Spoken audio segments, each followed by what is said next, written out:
मंजू को चक्कर आ रहा है और जी भी घबरा रहा है।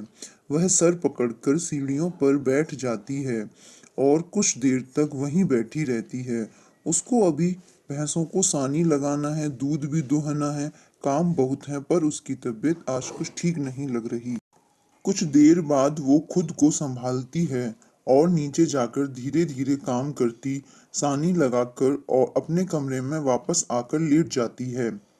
थोड़ी देर बाद उसकी सास जगती है और चिल्लाती है, सानी करके सो गई होगी। नींद ही नहीं पूरी होती इन महारानी की तो। दिन रात बस सोना सोना, और कोई काम ही नहीं है इन पर। और जोर से आवाज लगाती है, मंजू, ओरी मंजू, नीचे आजा, दूध नहीं निकालना। सानी करके सो गई महारानी। मंजू आवाज सुनकर नीचे आ तो जाती है, लेकिन उसको घबराहट हो रही है। वो कुछ नहीं बोलती और भैंस का दूध दुहकर वहीं सर पकड़कर जमीन पर बैठ जाती है। उसकी सास देखकर पूछती है, काहुओ, ऐसे काहे बैठी है? वो कहती है, जी घबरा रहा है माँ जी। जी घबरा रहा है? मतलब का है? कहीं तू फिर से?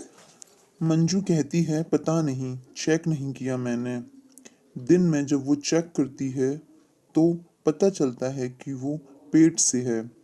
तो उसका रोना बंद ही नहीं होता, क्योंकि उसके 3 बेटे पहले से ही हैं। वो सास के पास जाती है। सास उसकी मुंह फट है, जो मन में आता है बोल देती है, चाहे किसी को बुरा लगे या भला। अब मेरे पास क्यों आई है? मैं क्या करूं?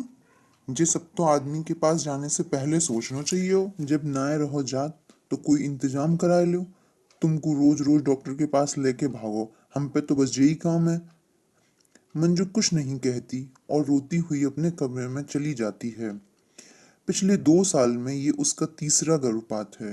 वो क्या करे, उसकी एक नहीं चलती।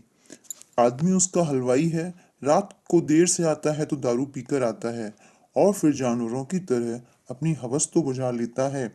इन सब में उसकी मर्जी और भावनाओं की किसे परवाह है?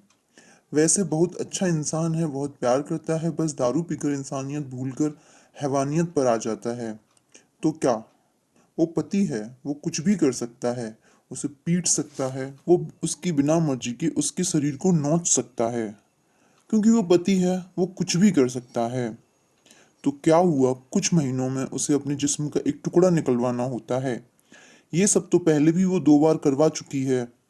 इसमें कौन सी बड़ी बात है? 1000 बार कह चुकी है कि कुछ इंतजाम कर लो, लेकिन उन्हें तो मजा ही नहीं आता।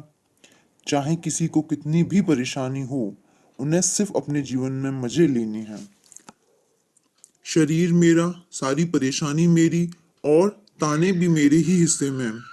वो रोती हुई खुद ही पास की नर्स के पास जाती है। नर्स उसे देखकर कहती है, अभी कुछ महीने पहले तो तुम आई थी, फिर से? वो कुछ नहीं कहती, बस रोती रहती है। इस बार नर्स कहती है, तुम्हें शायद पता नहीं, बार बार गर्भपात कराने से शरीर को बहुत नुकसान होता है। इन सब से तुम्हारा शरीर बहुत कमजोर हो जाएगा। वैसे ये तुम्हारी तीसरी बार है।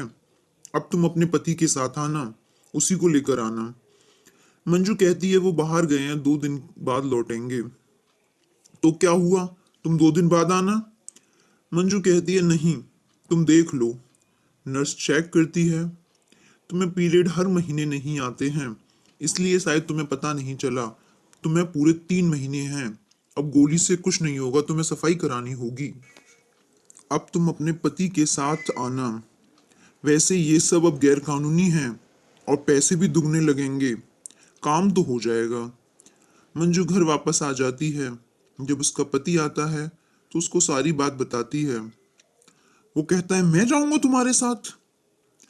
मम्मी को ले जाओ, वो पहले भी तो तुम्हारे साथ गई हैं। मंजू कहती है, तुम उनसे कहो जाकर, मैं उनको नहीं कहूंगी। तू पागल है? मैं कहूंगा उनसे? तू बोल दे, चली जाएंगी। मंजू कहती है, नहीं, मैं बच्चा पैदा कर लूंगी, लेकिन उनसे जाकर नहीं कहूंगी। वो उसके साथ जाता है। डॉक्टर मंजू को चेक करती हैं, अबॉर्शन के लिए लेकर जाती हैं। केस कॉम्प्लिकेटेड हो जाता है। बार बार सफाई करने से उसकी बच्चादानी कमजोर हो जाती है। बड़ी मुश्किल से डॉक्टर मंजू की जान बचा पाती हैं। हमारे आसपास बहुत सी मंजू मिल जाएंगी आपको, जिनका शरीर सिर्फ एक खिलौना बनकर रह गया है। आपको पता है भारत में असुरक्षित गर्भपात से हर दिन 8 महिलाओं की मौत होती है। वो किसी भी तरह के गर्भ निरोध के सुरक्षित आधुनिक तरीकों का उपयोग नहीं करती। जागरूक बनिए, अपने लिए सुरक्षित तकनीकों का उपयोग करें, वह अपने साथी से भी कहें। Thanks for watching. अगर आपको हमारी कहानी अच्छी लगे तो लाइक एंड सब्सक्राइब जरूर करें।